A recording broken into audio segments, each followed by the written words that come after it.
God helped reveal that my wife cheated on me 14 years ago, so I confronted her and it ended up with her in the ER. Now she's begging me to not throw her away, but I don't think I can trust her anymore. I, 35M, have been married to my wife, 37F, for 11 years and together for 14. We have a beautiful 7-year-old daughter, and our marriage has been great without any major problems until last year. Last year, I learned that my wife cheated on me before our marriage. One of her friends became religious and confessed her actions to me, which led me to confront my wife. She was shocked that I learned about it and apologized profusely for her actions. However, she said it's not something important now because we have been going strong and have a family together. She told me I should come to terms with it since it happened 4 months into being exclusive, and she was a stupid girl out of college back then. My mind told me the same, that it happened 14 years ago, and we are happy right now. I decided to forgive her and continue our usual life. However, reality was not that great, and my mental state took a big hit. I realized it's not something that happened 14 years ago for me. The cheating happened for me when my wife confirmed it, and I stopped feeling any attraction for her. I was less confident in bed and could not get it up for my wife. This turned into feeling disgusted being around her. I even took a DNA and STD test secretly. Thankfully, our daughter is mine, and I am clear of STDs. Then a year of intense individual therapy started for me, because I realized I needed to change somehow. I was not the same person I used to be. I also communicated my feelings to my wife, and after pushing a bit, we started going to couples counseling too. However, at the end of everything, I decided to proceed with divorce. Here are my reasons. She not only cheated back then but lied to me for 14 years. She did not confess the action herself. And even though she apologized, she dismissed the fact by saying it's not important anymore. Younger me was robbed of having a choice. Cheating was, and still is, one of the biggest deal breakers for me. If I had known back then, I would have broken it off. I am happy with my life, and I am glad that our daughter came into the world. She is the light that shines the brightest for me, one of the biggest reasons I keep living, but I still was robbed of a choice back then. Individual counseling and marriage counseling could not resolve our problems and my feelings toward her. It also started affecting family life, which could impact our daughter. I think our daughter would be better off with us as co-parents instead of living in a broken family environment where consistent arguments are present. My bedroom drive is basically non-existent. We do still get it done, but I feel like those women in films who just lay and look at the ceiling, waiting for it to be over, except the only difference is that I am a man. I do not even want non-gestures anymore. Last week, I had a sit down with my wife and explained everything I wrote here in detail, my feelings, reasons, and some other private things. I have been talking to a lawyer for the last month, and papers are almost finalized. It's 50-50 custody, 50-50 asset sharing, and as amicable as possible. I explained everything thoroughly and clearly to her. She freaked out and had a panic attack, and we spent the night at the ER. She is begging me to reconsider and not throw away 14 years. However, even though I would like to stay, it will result in us being roommates and creating a broken family environment for our daughter. Am I in the wrong here? Update 1. Firstly, I want to thank everyone for their ideas and input about my situation. Some people reached out to me on Reddit chat to state their opinions, and we had long talks. They have been incredibly helpful, and I want to thank them especially. Some people asked if we went to counseling together. Yes, we have been visiting a counselor for over a year now, on top of my individual therapy. I understand that blowing up a marriage for something that happened 14 years ago is not logical. However, my feelings towards my wife got even worse after counseling and therapy.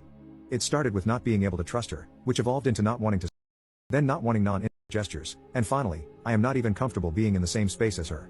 We have been less than roommates in the last couple of months. I do not hate or resent her, but I just cannot shake off the feelings. I would say I forgave her, but it's not about forgiving anymore when there are no feelings and love. I do not want my daughter to grow up in such an environment. I know how hurtful it can be. I experienced a similar situation with my parents, only the genders were reversed. Living in such an environment breaks you as a child and a teen. I would have much preferred if my mother had just divorced my dad instead of staying for my sake. That being said, I had a long talk with my wife this morning. She has not been eating much since visiting the ER, and I am concerned for her well-being and safety.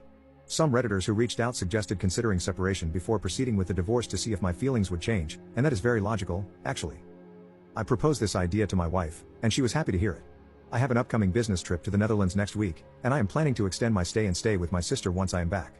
My wife abruptly suggested a one-sided open marriage, and I can do what I want on that business trip if it will save the relationship, make us even, and change my feelings.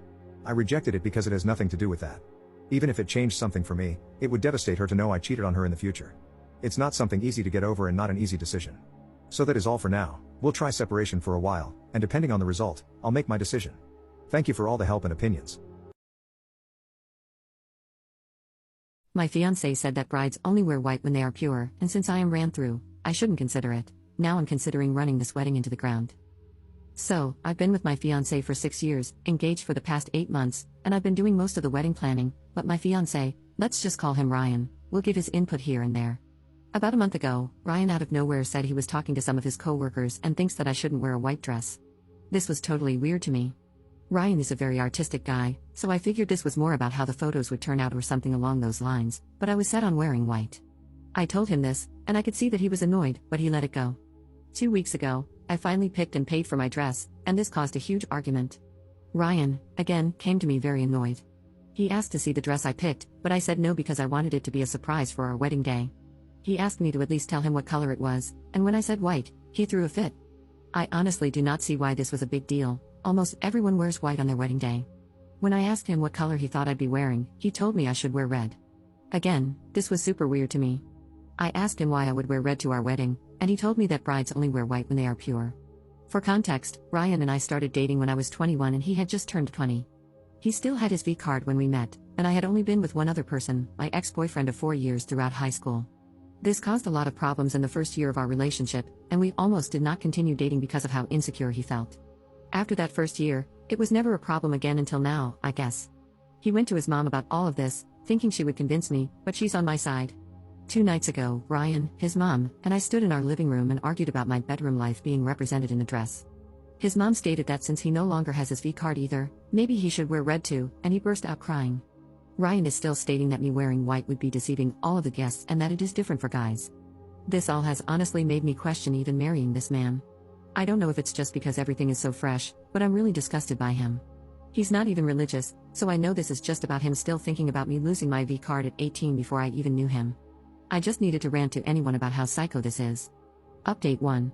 Hi everyone, I know it's been a year since I last posted, and I don't know if anyone's still following, but I just wanted to give an update now that I have had some space to breathe.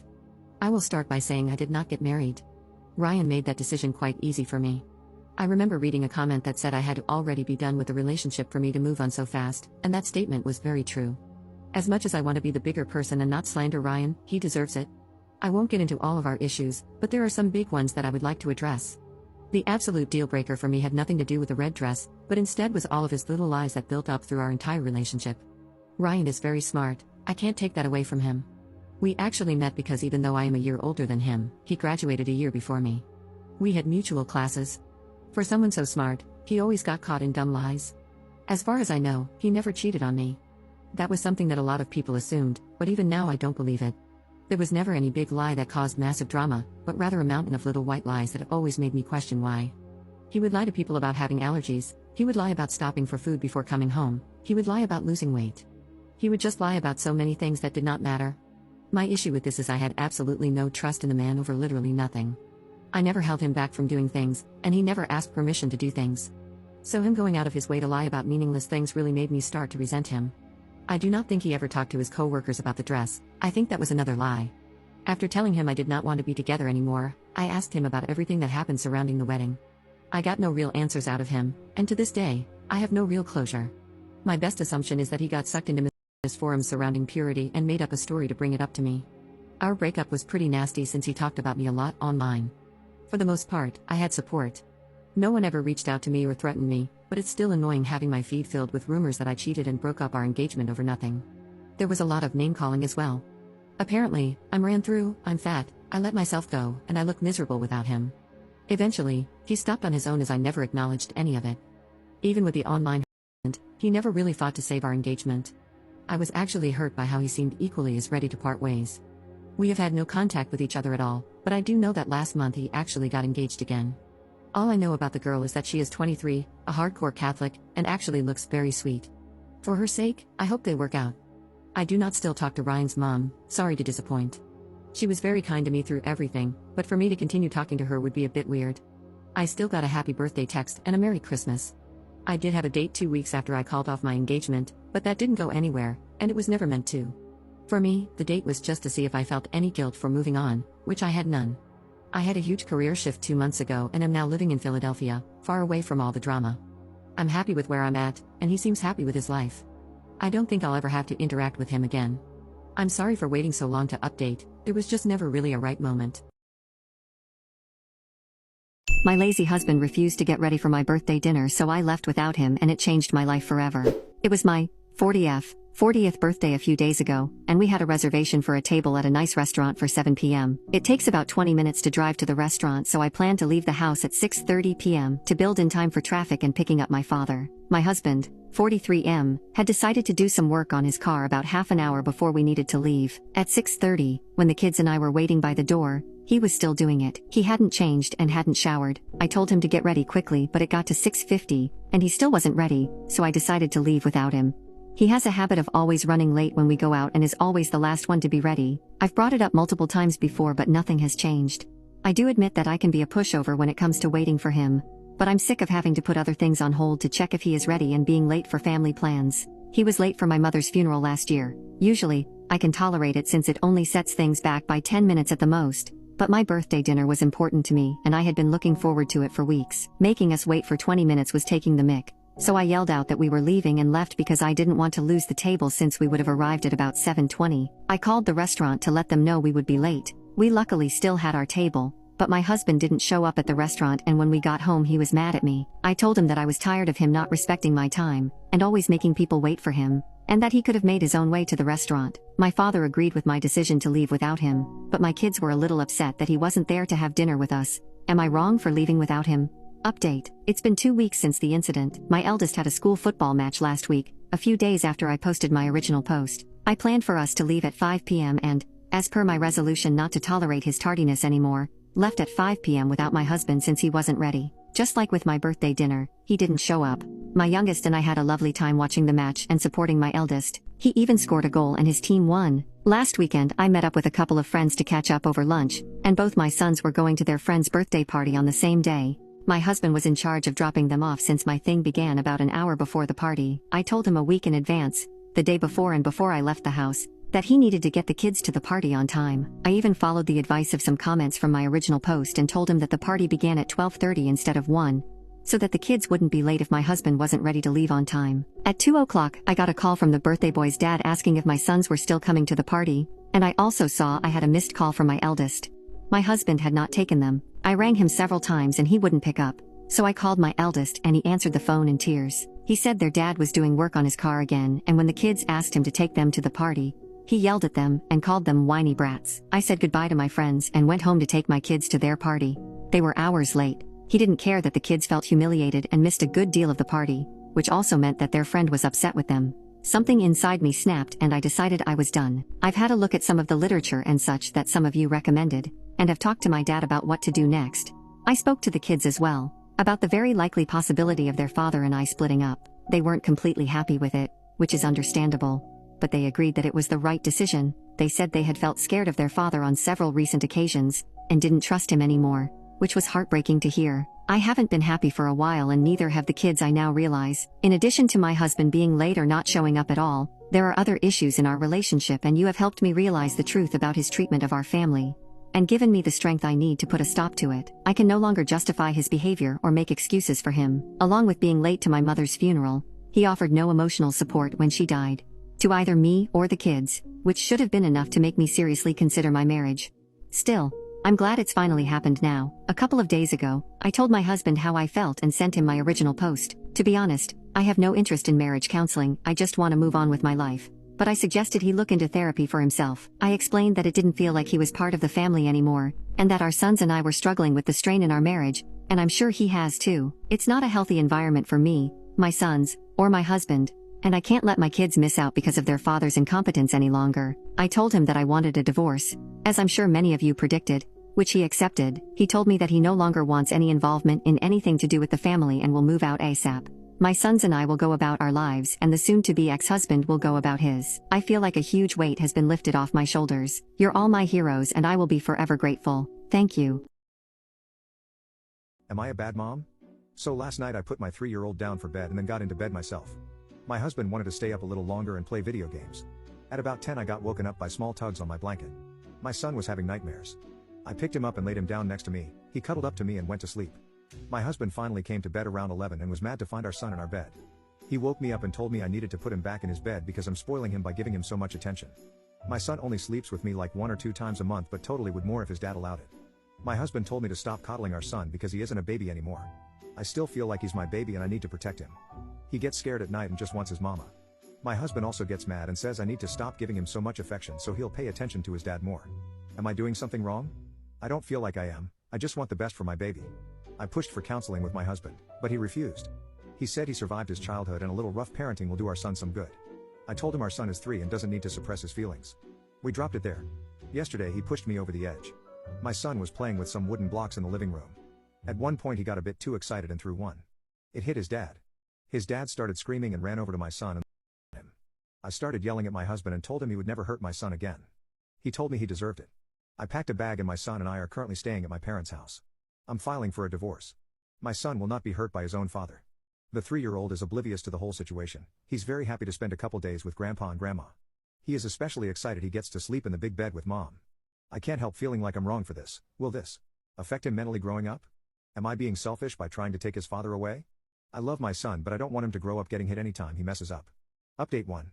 So yesterday at about 5 or 6, my husband decided he wanted his wife back, not his son, just his wife. So he showed up at my parents' house and started beating on the door. We told him to leave, he didn't. Eventually he started fighting my dad saying he just wants his wife back. Eventually the police were called and my dad pressed charges against him for. But other than that, my little boy has started doing this absolutely adorable thing when we are going to sleep. When he snuggles up to me at night, he gives me a small kiss on my nose and tells me I'm the best mama and that he loves me more than Mr. Kitty, his stuffed kitty that he carries everywhere. It makes me so happy to see him smile and he giggles so much about everything. He's so cute. I love my son so much. Anyway, I've been talking to a lawyer for the past week and we are working on the divorce proceedings as well as custody and possible restraining orders. I am also trying to take my house back before my soon-to-be ex-husband does something to it. For those concerned, we have picked up the cats and all 4 of them are comfy in my parents' house. For those who want an update on my son, he's doing great. His grandma got him some little dinosaur toys yesterday and he played with them until he physically couldn't anymore. He's also started trying to feed me stuff. Also, if I tell him he's my handsome boy, he tells me I'm his pretty mama. I love my son. Alright, so over the past week I've been talking with a lawyer and compiling evidence. My soon-to-be ex-husband has still been trying to get me back. At one point he even agreed to get therapy. I know he won't. Besides that, you lose a lot of love and respect for someone after you see them hurt your son and hurt your dad. I'm dating an unreasonably picky eater and I feel like ending the relationship. 3 years ago, on the very first date with my current boyfriend Jake, he let me know that he had eaten pizza every single day for the past 5+ years. I figured it was just a little quirk he had, that he was exaggerating and that the dude just really liked pizza. He was not exaggerating. He eats it every single day without fail. Each time we go out, it has to be pizza and after a few fights here and there, it's been pretty much an unspoken understanding that when we go out we will be getting pizza. Also, it's not just any pizza, he's even picky about his pizza. He'll make us go to a few totally inconvenient pizza places. I can name all the foods he eats on one of my hands. All are simple carbohydrates, but pizza is his absolute favorite. The others he'll just settle to eat if pizza is not immediately available. No vegetables, no fruit, no protein whatsoever. He absolutely refuses to even try them despite never trying most of them before. I've tried to gently push his boundaries, but it always fails and the one time we went somewhere I wanted to go he pouted the entire time and ordered French fries. He's promised to be more open and that this pizza thing won't be forever, but that it's working for him now. He claims to be high functioning on the spectrum which honestly, I'm not totally convinced of. I can agree that he is on the spectrum, just not highly functioning. However, this made me more cautious of discussing my issues with his diet because I know how easily he can claim I'm insensitive to his disability and that it's something he truly cannot help, and he has. I do firmly believe he has some sort of avoidant eating disorder, that is clearly not debatable. I've more or less dropped it because it always starts a fight, but the resentment is still there. Something I wasn't totally sold on when we first met but convinced myself was a small quirk is turning into genuine disgust. And bitterness towards him and his unwillingness. I guess he thought I got over it since I stopped bringing it up as much, and he informed me of his plan to stop eating pizza every day after 5,000 consecutive days of eating pizza. To do the maths for you, that's roughly 2,000 more days of nothing but pizza. He's going to document it on his Instagram story and show everybody his streak. He seems so proud of this idea and commitment and I'm genuinely stunned. He thinks this is just some interesting, cute little tidbit about him that people will support because he's such an offbeat guy. I could not believe what I was hearing. Taking away the inconvenience of always having to eat where he wants to eat, not being able to cook for us, me being bored stupid over eating the same thing every time, it's simply not healthy. He is kind of overweight too, and probably has 10 grams of muscle for every limb. I was sort of putting up with the whole pizza thing at first but upon this announcement, I don't know if I can deal with this much longer. It's inconvenient, it's unhealthy, and in my opinion it's selfish. Everybody you go to eat out with has to cater to a single person's self-imposed dietary restrictions.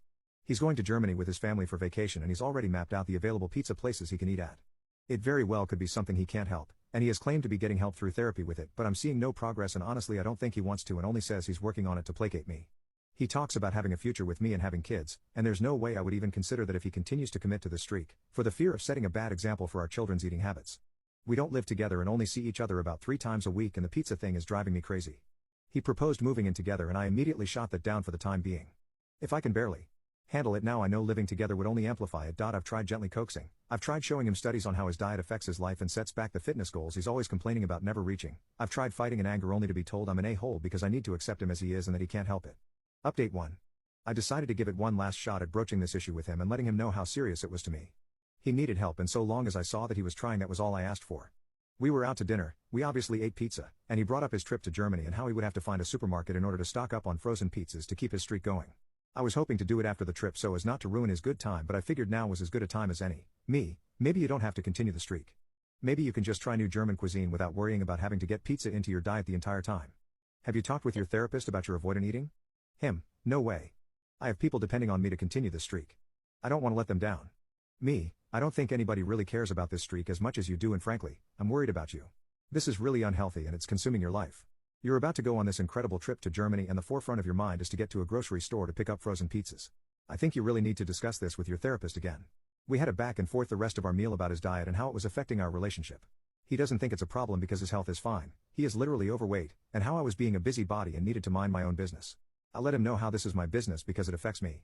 We can only go out to eat one thing, we can never have a meal at home together, and if we did decide to move forth and have children, the example he is setting is awful. We let the issue go for the rest of dinner, not wanting to escalate it, and ate in silence. The plan after was to go back to his place where I would spend the night. The entire trip home he was silent but very obviously simmering while I wished I had just gone home. I should have gone home. I guess I didn't expect the storm that waited when I got to his place. He flipped. He began screaming how he was so sick of me bringing this up and how it was his life and how I couldn't control what he did or ate. I told him I cared about him and his health and wanted him to recognize what he was doing was not healthy. I ultimately agreed that he was right. I couldn't control what he did or what he ate, but he can't expect that I stick around and watch and enable him like I had been doing in the past. It escalated from there to how he had been there for me the entire time when I was through my relapses. I could not and still cannot dispute that. He was. I guess the only difference between him and I is that I wanted to change. I acknowledged the issue and knew I could not go on like this any longer. I told him I was going to leave because I couldn't deal with this anymore. We kept fighting and he let me know he would expose me. He has a blog and he told me how he would write one about what it was to live with and use my name. He would be sharing it on Facebook. I completely panicked. I cried and begged him not to use my most vulnerable moments against me. He told me if I walked out he absolutely would.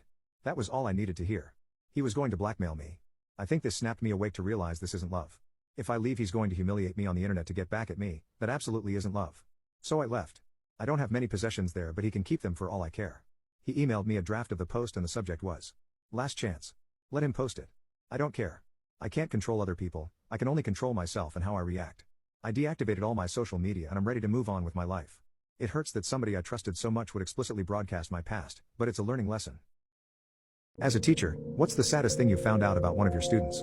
I was teaching high school chemistry, preparing for a laboratory assignment. There are safety procedures to be followed and one of them is to shed the heavy coats and sleeves before you don the lab coat. She was a quiet and sweet girl. Good solid grades. Not A's, but you could tell she could if she were so inclined. She was certainly bright enough. However, she always wore a big hoodie, and today we were doing a lab. I came to her and told her that she had to take off her hoodie. Quietly, she asked if it was possible for her to keep it on. I found this a little odd, but the rules were in place for her safety, so I insisted. She took off the hoodie. As I took the hoodie I saw her arms. I raised my eyes to hers and nearly fell to my knees. Her eyes were filled with shame and my eyes were filled with horror.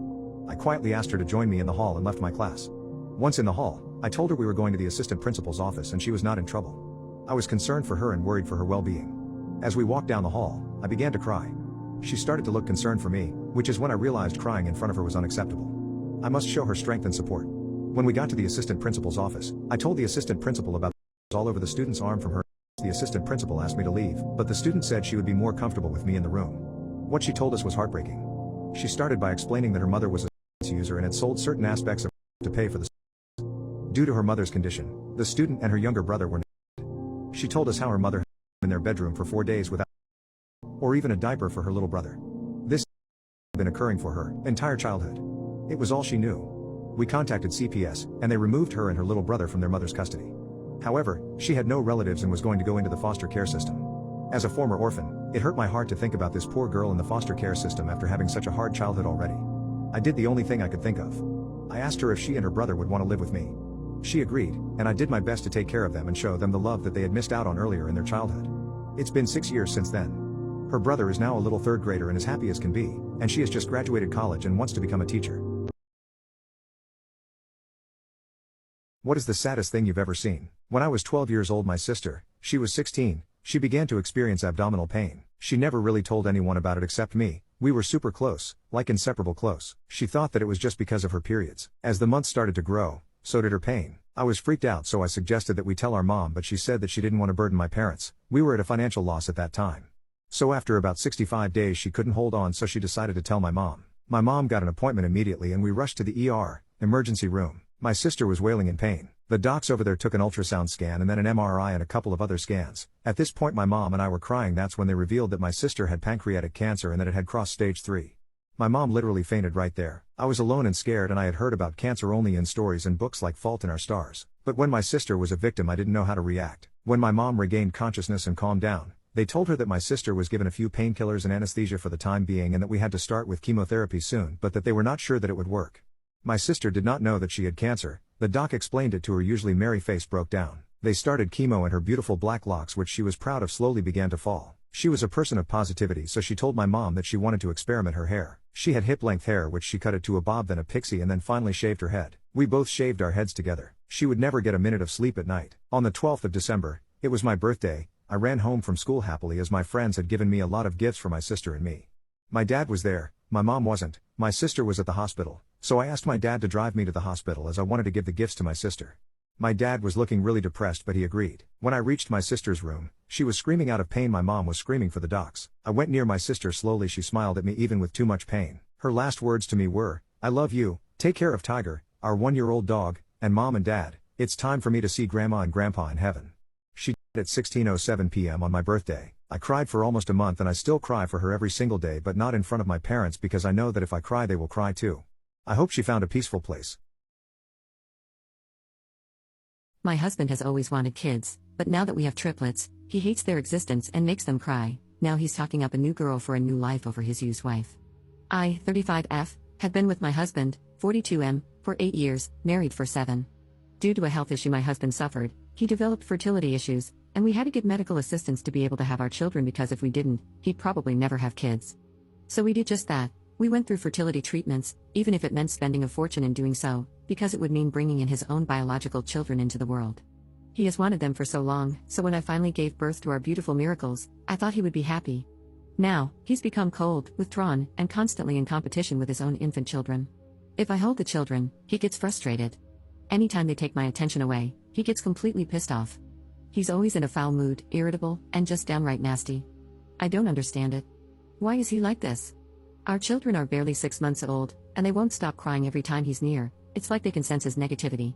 I tried talking to him. I've suggested he take interest in the kids and spend more time with us as a family, as I know it can sometimes take a little longer for parents to bond with their children, but this is downright scary to experience. He's full of jealousy and envy. He sees our children as competition for my time and affections. A few times now, he has made comments about feeling frustrated that I still feed our children. The thing is, we mix feed, so he has had ample opportunity to feed them, and he just doesn't. He also said that this, meaning our life and our marriage after children, wasn't what he thought it would be like. I mean, what did he expect? A single baby cries, and 3 of them cry a lot. He wanted these children, he pushed for them, and now he does this to me? I never thought this would ever be me. I have tried talking to him, but he just brushes me off. I've suggested counseling, but he refuses. He tells me it's all in my head. I want to save this marriage, but I am scared I won't be able to, and maybe it's not worth saving. He comes home later every day. He avoids us on the weekends and any time he has off. I'm not ashamed to say that I went through his phone, and there are a lot of flirtatious texts between him and a Jessica. I don't think anything has happened between them, but it sure looks like they are building up to it. I haven't said anything because I'm afraid. Where do I go with 3 children, with no money and no family that can help me? I haven't worked in 2 years, and I've spent all my savings on having these children. My mind is in a complete meltdown. I can't sleep, I can't think, and I'm always exhausted. What the hell happened? Is this him now forever? Update 1. Thank you to the person who suggested I should watch his interactions with my babies more closely and frequently. Not even hours after I posted here asking for advice, I caught him my son in a manner. While I was scrolling on here and replying to people, I decided to check my baby monitor, and I watched my husband enter our children's room and insult them in a hushed and whispery tone. I couldn't make out much of what he was saying, but he was without a doubt telling them that he hated them and wished they weren't alive. Then he son, and my baby boy didn't even cry, which made me think he's done this many times before. It all happened so fast, and by the time I could make sense of what was happening on the monitor, he was already walking down the hallway and down the stairs. At the same time, I had leapt off the sofa and pretty much tackled him as he came off the stairs. We got into a verbal altercation. We fought, argued, and shouted for hours. I guess the police were called by the neighbors because the next thing I know, the police are knocking on my door. I explained the situation to the police, and the officers said that they could not prove that my baby was harmed since he didn't have a bruise, and my baby monitor was only on live feed and not simultaneously recording. Eventually, they got my husband to agree to pack a bag and leave, and he left reluctantly. He has since been blowing up my phone, begging for forgiveness, talking about how he's been depressed and stressed by the babies, and that his anxiety and jealousy got the best of him. I just responded once, telling him to go screw himself. I've also been in contact with a lawyer, and she's advised me to leave him unblocked in case he further incriminates himself. I don't even recognize who this man is. Where did all this come from? Edit. Before y'all start jumping down my throat, I'm absolutely getting a divorce, and I will do everything in my power to get full custody. I did take my children to our family doctor, and they are in good health, and there are no other signs of. I filed a report with the police, and my lawyer is dealing with it. I'm also about to start the process of divorce. What's the saddest card decline moment you've seen? You're such an embarrassment. I'm at the grocery store, ready to check out. I keep glancing over my phone and scrolling through my Twitter feed while waiting for my turn. Yes, that too. What the hell? What in the world is wrong with you, woman? I paused my scrolling feed for a second, and glanced up to see the aggressive speaker. From what I can tell, he was dressed up for a special occasion like a red carpet event or gala. Strange. I went back into my phone mode, and getting bored, switched from Twitter to my weekly planner. I had to pee, so I started slowly tapping my feet as a distraction. I am so sorry, son, I didn't know. Of course, my dear, said the elderly mother. It's clear they are mother and son. She spoke in a soft, shaky voice, and was hunchbacked, with thin, gray hair. Her middle-aged son was twice her size. The elderly woman spoke to the cashier. Can you please add the 2 bottles of wine and the chocolate? And, let me see. Oh, is it too much to ask if you don't mind? To remove the eggs, almond milk, and the peaches too? I am so sorry to cause everyone trouble. She turned to me with a frown and sad eyes, obviously embarrassed. She whispered, I am so sorry. I gave her a big smile and said, oh, not at all. You're totally fine. For crying out loud. Wow, you've managed to ruin my night. That's it, I'll be out in the car waiting with Joanna. The son had one hand in his pocket, and the other rubbing his forehead in an irritated manner. He turned around and walked out of the store. What a I said to myself, and then went back to staring at my phone. Ma'am, can you please swipe again? The cashier asked the sweet, elderly lady. Of course, my dear, she said in her soft voice, her entire body shaking as if she was going to fall. What card is that? Oh, it's an EBT card. Ma'am, we don't accept that at this store. Oh no. That's all I have except some cash and change. Can you please cancel out the transaction? I'll get the wine and the Ferrero Rocher chocolate. I'll see if I can come up with the cash. She began shaking even more, her voice starting to crumble as a tear slid down her cheek. She walked toward the Coinstar machine to get dollar bills to add to her cash so she could buy the things for her son. I couldn't take it anymore. My heart was ripped. I didn't want to embarrass her, so I waited until she walked away. Hey, please don't cancel the items. Also, can you please ring the peaches, almond milk, and the carton of eggs? While you do that, can I quickly get something? I ran to the gift card aisle. There was a $50 Visa and a $500 American Express. I picked the Amex. The elderly woman, at this point, was barely to the exit door. Please add $500 on Amex and these 2 frozen pizzas. The cashier said, oh, wow, $500. Is it a special occasion? Someone is lucky. Yes, I was very lucky, and I'm going to repay the kindness. I checked out, and walked toward the elderly woman. I asked, ma'am, what's your name? Taken by surprise, she looked at me with her sad eyes. Still shaking, she said, I am Lori. It's a pleasure to meet you, Ms. Lori. You see, earlier today, my boss gave away $1,000 for a silly competition at work. I won, and I was going to give it to my mother. But today, when I saw you, you reminded me of her. If you would be so kind, would you accept this small gift and split it with my mother? I mean, if she were here, this is what she'd ask me to do, and sharing my award would make me happy, but sad if you don't accept. I can't do that, my sweet angel, she said, looking down and crying uncontrollably. Yes, you can. If you consider me your angel, you will do just that because knowing you won't will make me sadder than you. I don't know why, but I started crying along with her. After a few minutes of negotiating, she accepted but asked for my cell phone number and address so she could mail me a check. I gave her the wrong number. I took out the Amex card, and wrote, you're a lovely mother. I offered her my arm, and we walked toward a brand new Mercedes-Benz, where her son was waiting. I glanced through the window and saw him lounging, conversing with a woman who must have been Joanna. He looked at me, shocked, and got out of the car. I'm sorry, do I know you? Turning to his mother, he said, Mom, who the hell is that guy? Quickly, she became nervous, and I could tell she was embarrassed. Please, it's not like him. Forgive his behavior. I am Sonny, I replied. I am here to escort Ms. Lori to your car. If you care enough, could you please let her in? The son mumbled, oh yes, sure, whatever. I opened the door, and Ms. Lori stepped inside. She spoke in her sweet trembling voice. Thank you so much, Angel, sweet boy. I expect to talk to you soon. I am in your debt. I said to her son, listen dude, whoever you are, I don't give a and if I see you again being rude to the elderly, I'll be sure to call you out in public. You're lucky I didn't today. Got inside his car and drove off. I wonder what the mother could have done so wrong to be worthy of her son's rude behavior. Does he know that 50 years ago this beautiful, young woman was busy wiping his butt, feeding him, and looking out for him? One must wonder what horrible things his mother may have done for him to be that angry. It makes me sick to see that he allows her to live on food stamps, and watched as she left her groceries behind so she can buy the 2 bottles of wine. She showed her love for him while he sat talking to a young girl who was half his age and looked like someone's daughter. I went home and immediately called my mother. I started to cry as she said, "Kaiza ho beta? How are you, my son? I know that she's old now, and that life is so short. Someday she'll be gone," and the thought of that caused an ache that made my voice choke. Ahem.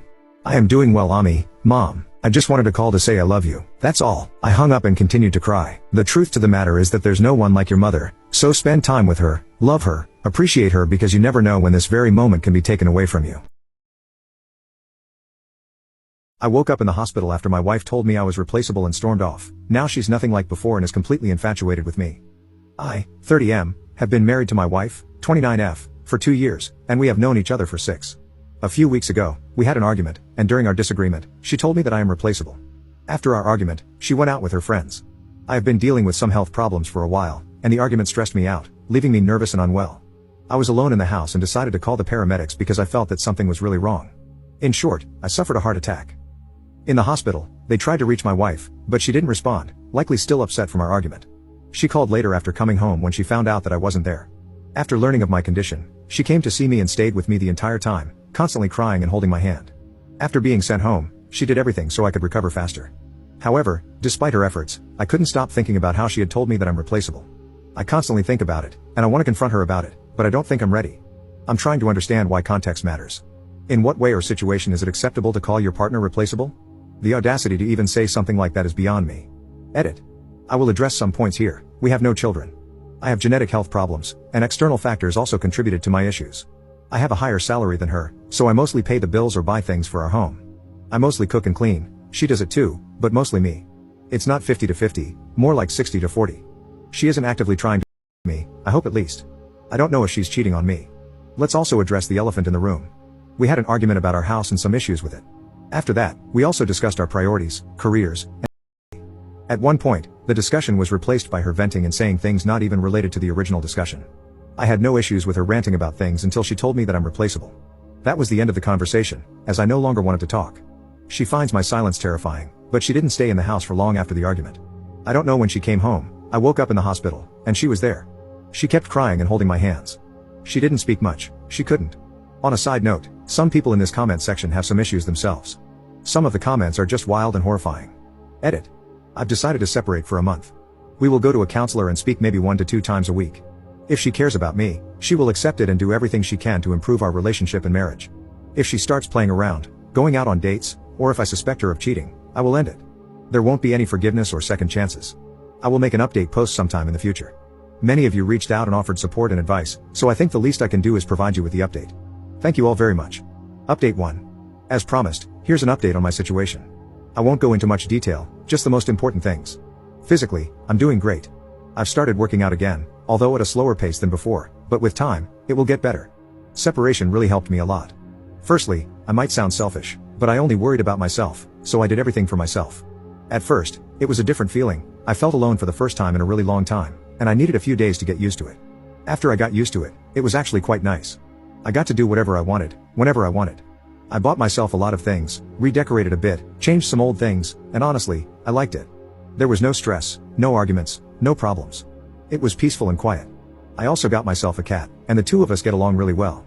I spoke to my wife on a weekly basis, and we also went to a counselor, which really changed a lot of things. Whenever we went there, I laid all the cards on the table. I was really honest, maybe too honest, and I said a lot of things that had accumulated over time, every annoyance, issue, pretty much everything I thought could be way better.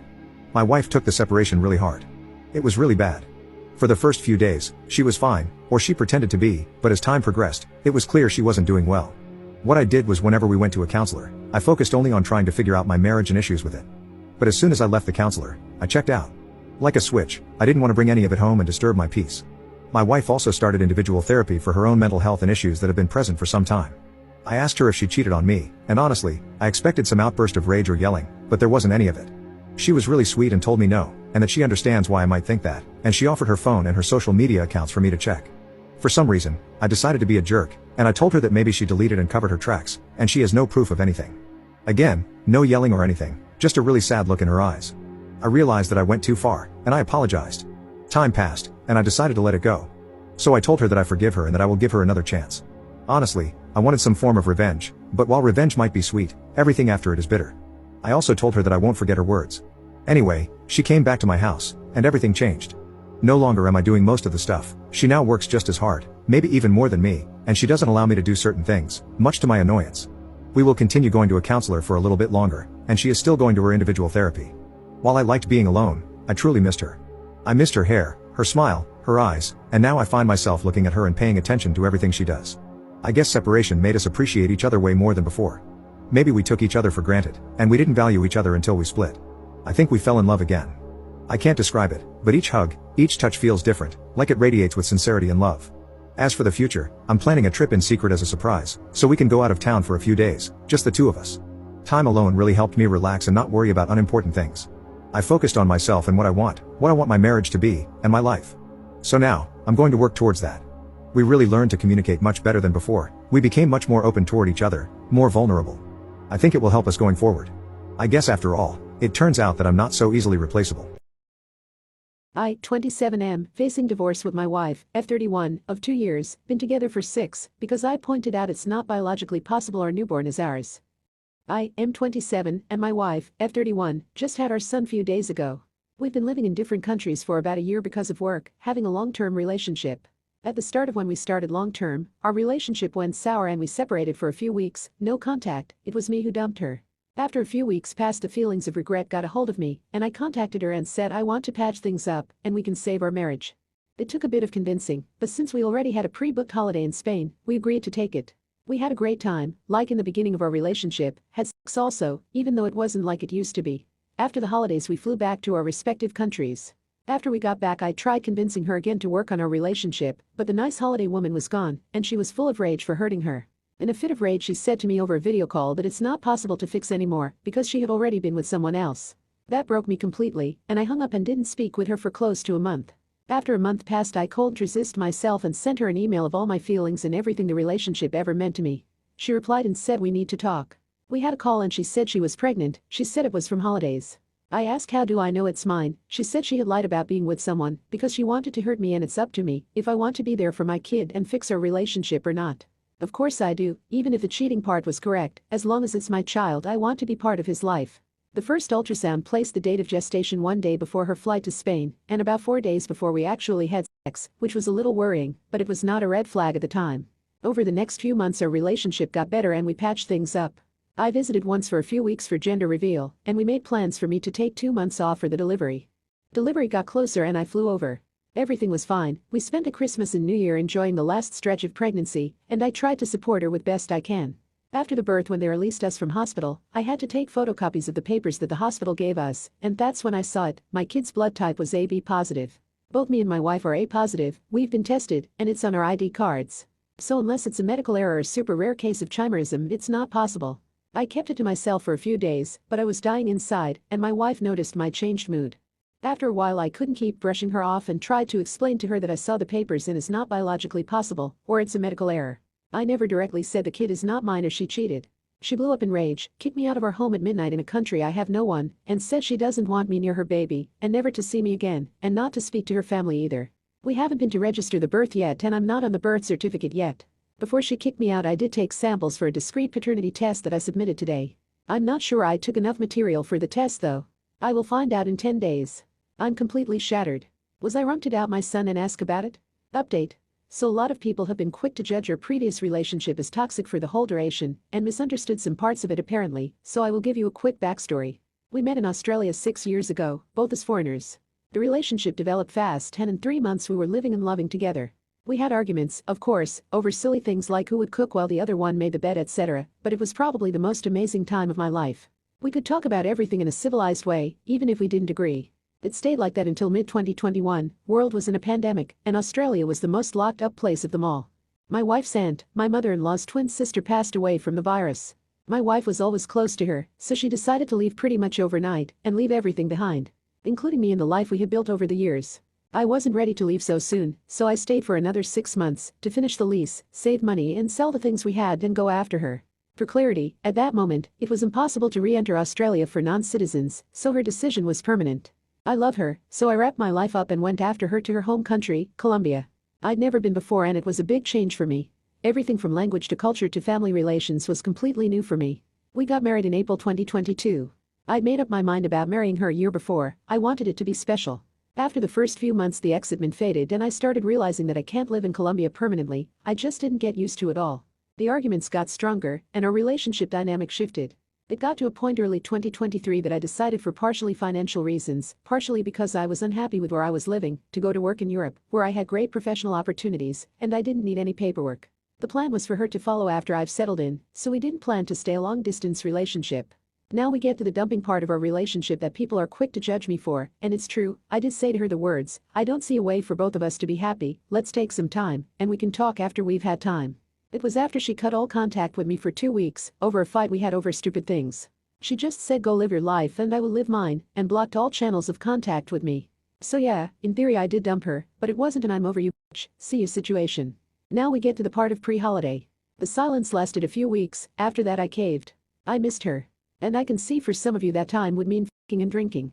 For me it was going to therapy, working and exercising and working on myself internally and digesting what had happened. And the rest of the story takes place as in the original post. A few notes for commentators. Gestational age. Love how you're happy jumping on that one, and yeah I might be wrong in my terms. Anyway, what I meant was her ovulation, if presumed to be the same as her constant cycle, was a day before we met, and 4 days before we had sex. And yes, I know it's not an exact science, that's why this by itself wasn't a problem for me.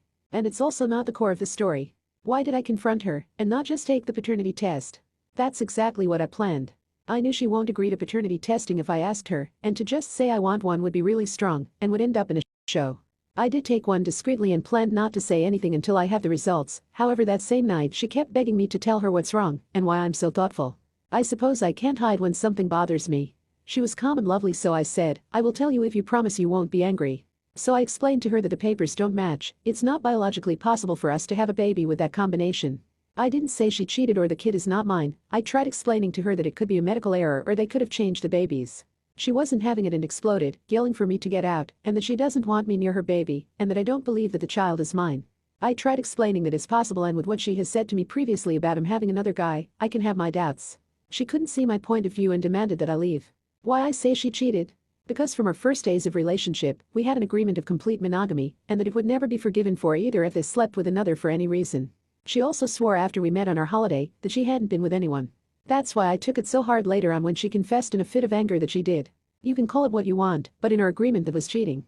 Also let it be noted that when we decided to work on the relationship and to move past everything, just the cheating, I would have forgiven her, for my baby and our future.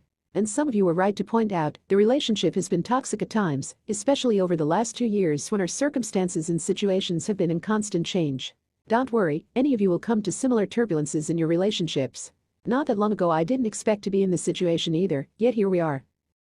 What does it feel like to be an unattractive man? For all my life I was called Quasimodo the Hunchback of Notre Dame, but it was only until last year that my life changed for the better. When you're unattractive, people don't look your way unless it's you. When you're fat too. I promise you'll never hear the end of it. To this day people still make fun of me because I took a picture leaning against my car, and I drove it around not realizing that I was so big I left a dent in my car. Everyone took pictures and made memes of my picture against the car and the dent my butt left it. Every time we were dismissed from school people would run to their cars to make sure I wouldn't lean against theirs. I would always cry alone in my crappy car with an empty road ahead of me. I was a big chungus to these people, a boulder, Jabba the Hutt. I get that I had fat arms, flaps that hung over my belt, and had a face full of lard and acne, but I just wanted one person to be nice to me. I was all fat, no muscle, and I hated gym because I was constantly outmatched by every guy. I always came last. My breaking point was when it was graduation day and right after I got my diploma, I tripped on stage and sprained the ankle of the girl in front of me. All night everyone told me about how I ruined that girl's special day, but it was my special day too. I was invisible to every girl in high school up until graduation day. When I got to college I was still invisible, but one girl, just one, gave me a chance. She was looking to get back at her ex-boyfriend and lose her heart. I was available and she gave me a shot. I couldn't go on top of her because I would have turned her into Flat Stanley, so she went on top of me. It felt fantastic, and the next thing I knew I was done in a minute. She was furious and threw my clothes at me. She told me the only reason she got with me was so her ex-boyfriend would feel angry that she slept with a fat dude before he did, but she at least expected that.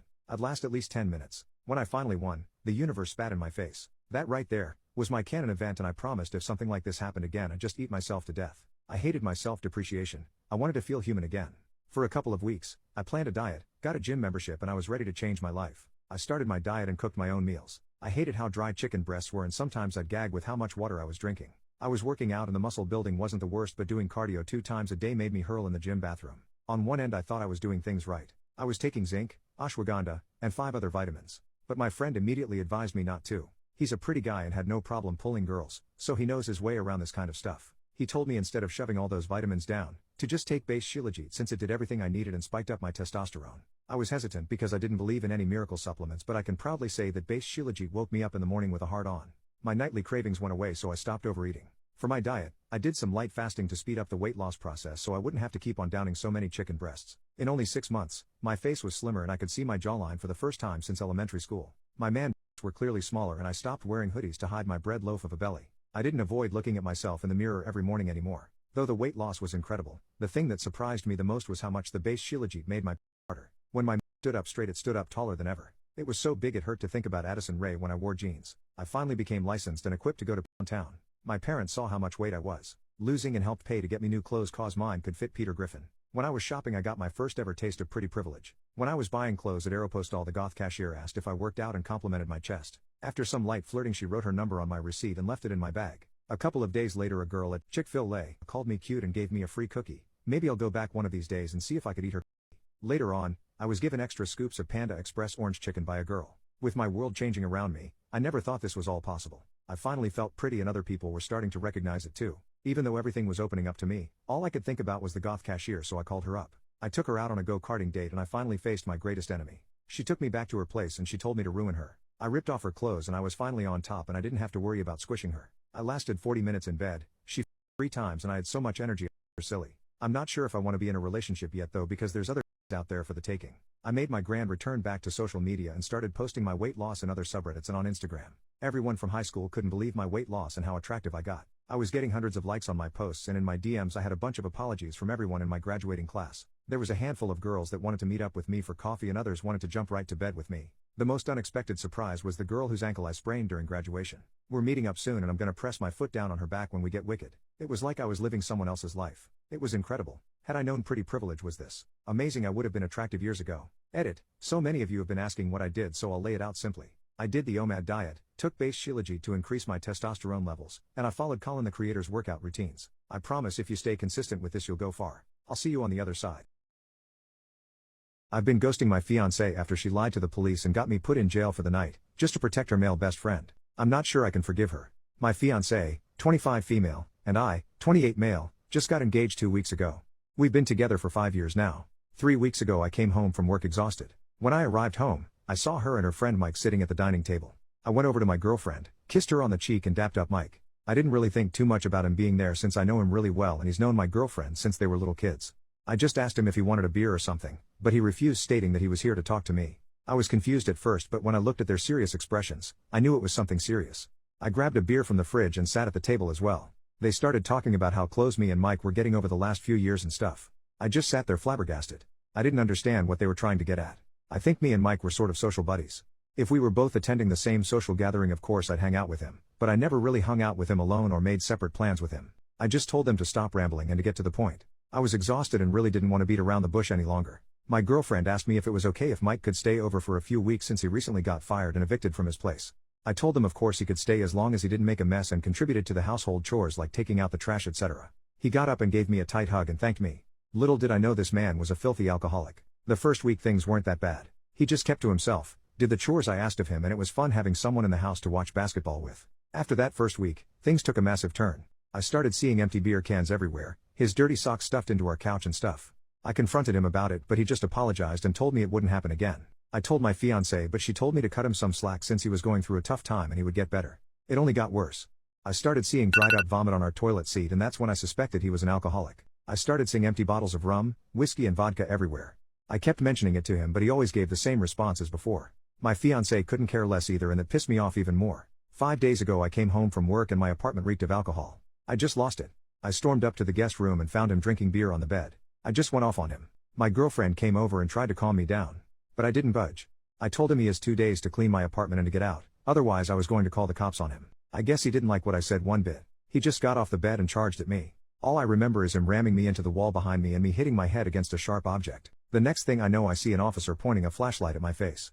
I asked him where Mike was and he told me he was in a safe place where I couldn't hurt him. He and another cop grabbed me off the floor and dragged me outside. I saw my girlfriend and Mike talking to a cop. At this point I'm fading in and out of consciousness. When she looked at me being escorted down the stairs like some rag doll, I wanted to tell her something but my head just hurt too bad to form any sentence.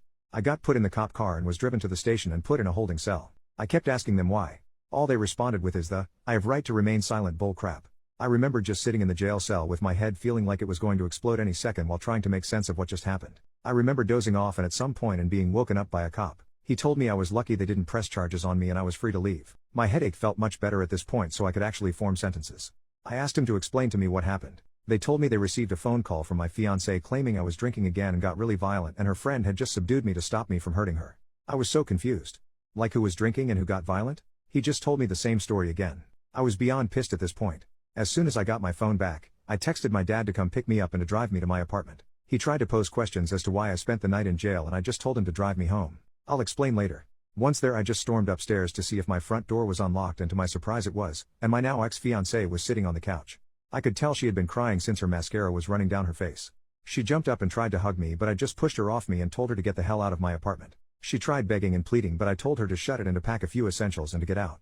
She left after begging a bit more. I immediately called off from work claiming I had an injury and just got dispatched from the hospital. That whole day seemed like a fever dream to me. Nothing made sense. Why did my fiancée lie to the cops? That's all I thought about all day. She tried calling me a million times but I kept trying ignoring it until I just couldn't hold back anymore.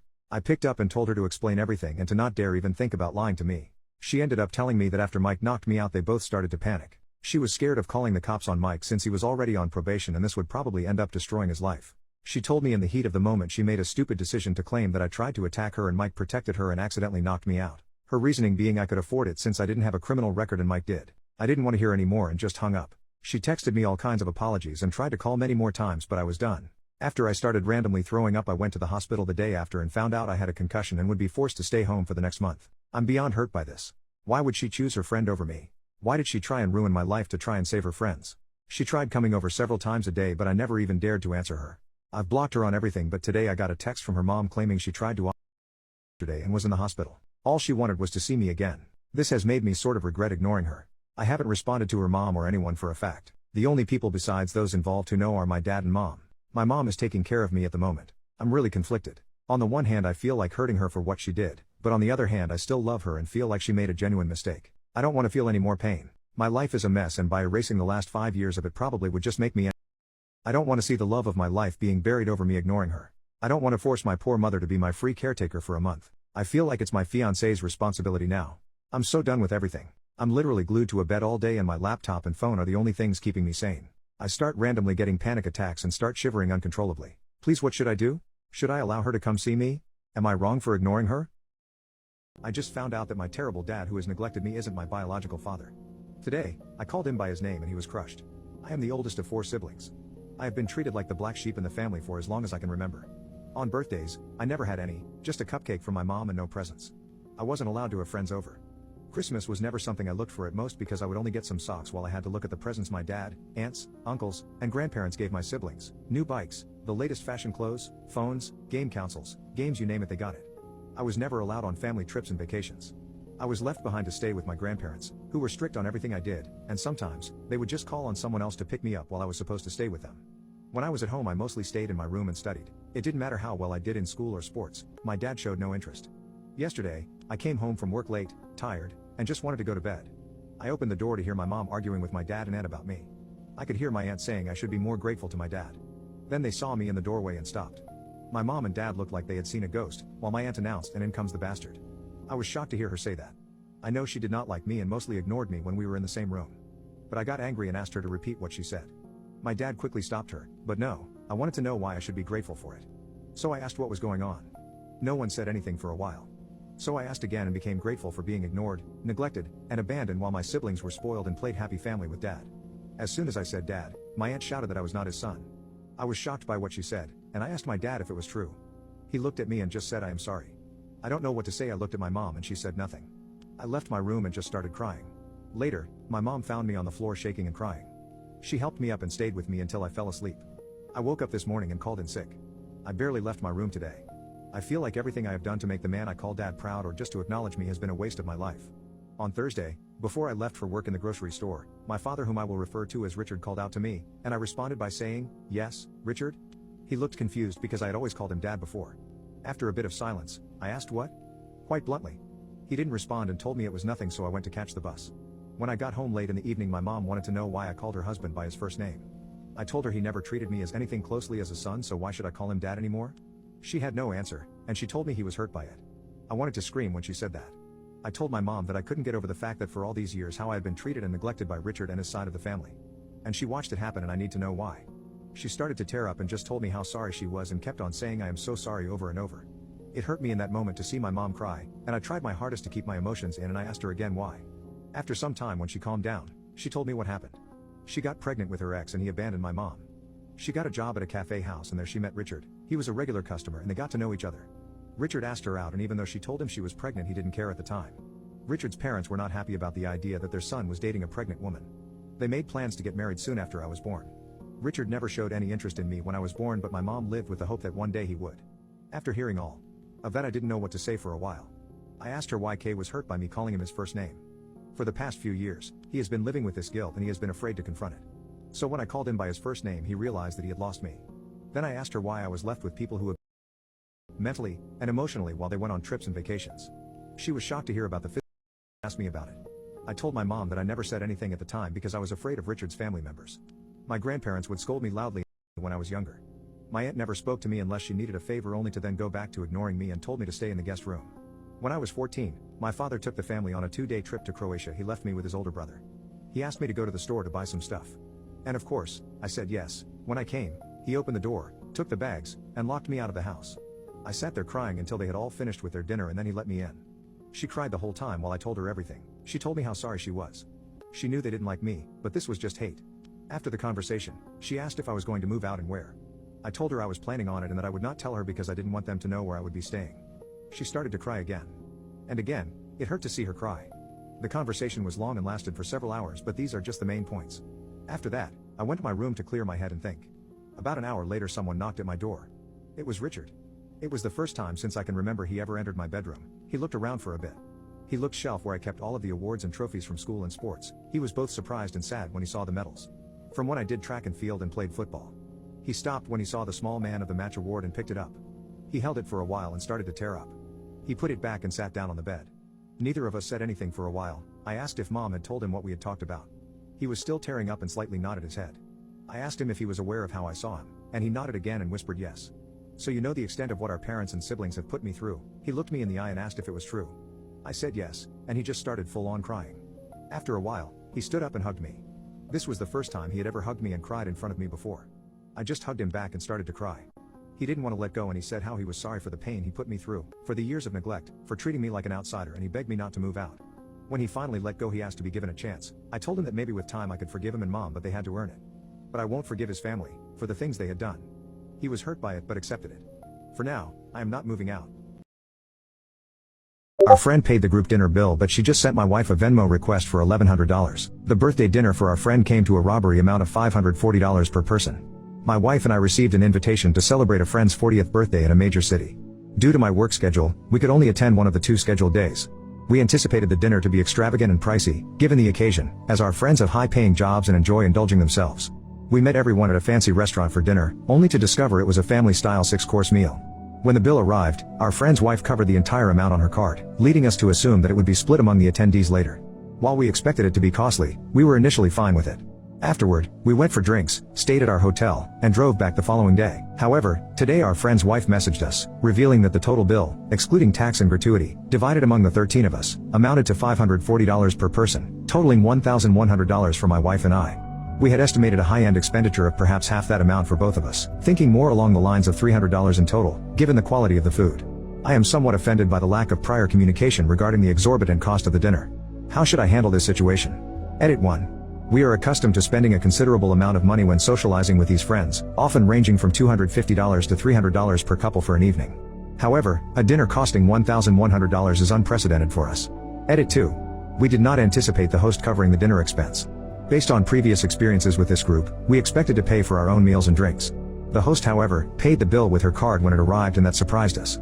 Now she is sending bills to couples for their share, which was not previously discussed. Some of our friends who were part of the same communications leading up to the dinner were equally surprised by the total amount. They too were taken aback, despite being well off. We will either send the requested amount or ask for an itemized receipt, as many have suggested. Our next step might involve paying for our portion and reconsidering our involvement with these individuals. Edit 3. My wife contacted the restaurant and discovered that there is a minimum per person charge of $530 after tax and gratuity for reservations the size of our group. This amount is $200 more than what we consumed, and the host never informed us, even when asking for payment. The restaurant requires special arrangements for groups of our size. We have not asked for an itemized receipt yet, but based on our research, our total for the family-style dinner would be around $700. We are being asked to pay $400 more than that, possibly for others' wine choices. We will either pay the requested amount or request an itemized receipt, as many have recommended. Our inclination is to pay for what we had and consider distancing ourselves from these people or declining future invitations. Update. My wife and I wish we had conducted more research, but we were accustomed to spending between $100 and $300 on meals with this couple. Most comments resonated with our belief that the host should have communicated the minimum or average ticket price of the restaurant in advance. We communicated our surprise to the host, who promptly sent us the receipt, confirming the table minimum and revealing expensive wine and drinks from others in the group that inflated the overall bill. We calculated our total at $666, approximately $430 less than the initial request. The future of the friendship is uncertain, but we won't be accepting dinner invitations anytime soon. We enjoyed reading your responses and appreciate your perspectives. We'll be cooking dinner at home for a while.